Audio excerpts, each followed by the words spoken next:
Terima kasih partisipasi Anda menonton video dari kami, Geng Ngail. Jangan lupa subscribe, like, and comment. Terima kasih.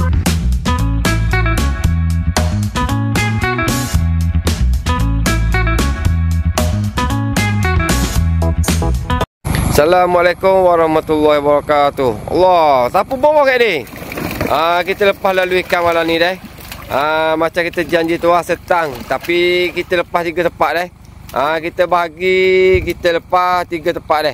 Di Kolam Fazil, Pita Jaya, Nasi Dingin, Kuala Berang, Terengganu dah. Untuk 3 juara hari Khamis ni dah. Hari Khamis bersama 19 hari bulan 6 2025 dah. Jeput adik dan tolong wawakan. Kita main 3 juara 270 ranking insya-Allah dah. Kita main. Malam ni, hari ni hari Khamis hari Khamis malam lah ke subuh dah ni. Malam ni pun ada geng kau. Jadi orang kutik siapa pun siap lah ke dah. Jadi kita lepas dalam pukul 5 lebih subuh pagi ni dah. Sebanyak 1 tang. Di Kolam Fazil, Pita Jaya, Nasi Dingin, Kuala Berang, Terengganu. Jeput datang dah tolong wawakan. Assalamualaikum warahmatullahi wabarakatuh. Assalamualaikum. Di Kolam Fazil, Pita Jaya, Nasi Dingin, Kuala Berang, Terengganu dah.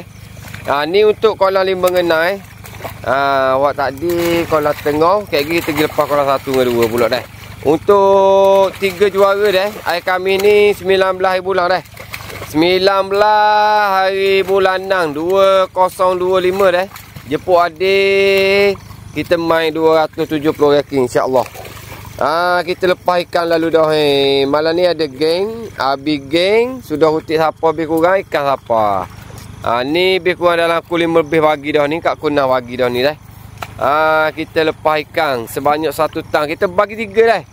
Jadi kolam 1, 2, 3, 4, 5, 6 ni boleh berlaku ikan dah. Kita ada orang tepat tapi kita bagi dah. Di Kolam Fazil, Pita Jaya, Nasi Dingin, Kuala Berang, Terengganu dah. Jeput adik dan tolong wawakan. Assalamualaikum warahmatullahi wabarakatuh.